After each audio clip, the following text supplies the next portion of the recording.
Thank you very much, Speaker. My question is to the Premier. My constituent Samantha is a recent cancer survivor but can no longer get around her two-story house as she could before. She needs a bungalow with fewer stairs. Even though her own house has increased in value, in order to find a home to meet her needs and budget, she has to move further east and further away from her family support system and the doctors she sees regularly for follow-up care. In a recent article in Oshawa this week, Meredith Kennedy, the president of the Durham Region Association of Realtors, said, quote, "I'm working with first-time buyers looking in Clarington right now. It's very difficult when bidding against 20 or 30 people to stay within your price range." End quote. RE/MAX recently put out a report that Durham Region's home prices have risen 500% in the past 25 years. Remember 1996, Speaker? It's when I graduated high school.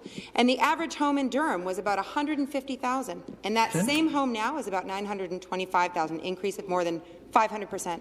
What are her options? What is the government's solution to the housing crisis and challenges in Durham Region? Mr. Housing. Well, thanks, Speaker, and through you to the honourable member. Our government is doing a lot. Right from the first day we were in the legislature as a new government, we knew that the housing supply crisis was severe, fueled by 15 years of inaction by the Liberal government, supported 99% of the time by New Democrats. We brought forward a suite of improvements in the system with our More Homes, More Choice, Ontario's Housing Supply Action Plan, which Speaker, I want to remind the members opposite that they voted against those measures. So what did those measures in 2019 result in? They resulted in tremendous new construction being built, both by homes, both single-family homes of all types, missing middle, and also purpose-built rentals, some of the likes we haven't seen in over 30 years. What we're trying to do now, Speaker, is build upon the success of our housing supply action. The supplementary question. Thank you, Speaker. My question is again to the Premier. Shamila shared her concerns about the lack of measures to ensure housing is affordable. Quote, "Areas like Oshawa used to be affordable for average income families like myself, but now Oshawa is also becoming a city difficult to reach. Where should my children settle if they can't plan a future in Oshawa?" End quote.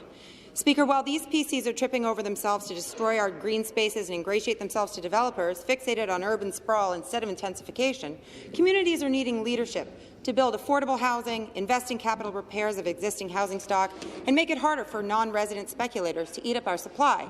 So my question is, will this Premier commit to the solutions in the NDP plan for housing that will make a difference to real folks and families in our community? Thank you, Speaker.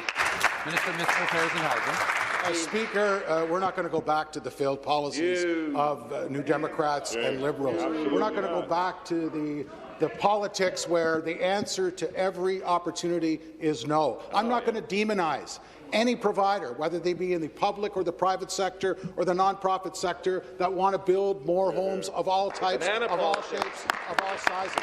But again, Speaker, we're in a situation where here's another New Democrat who will speak about housing but yet won't join us in asking the federal government to pay their fair share. We're being shortchanged $490 million, Speaker. And again, we're not getting any support from any of the parties, but I'm glad to say that the new Liberal candidate in Barrie, Springwater, Oro Medonte has come forward and actually supported us. So at least there's one Liberal in the province that's supporting our fair share campaign, Speaker.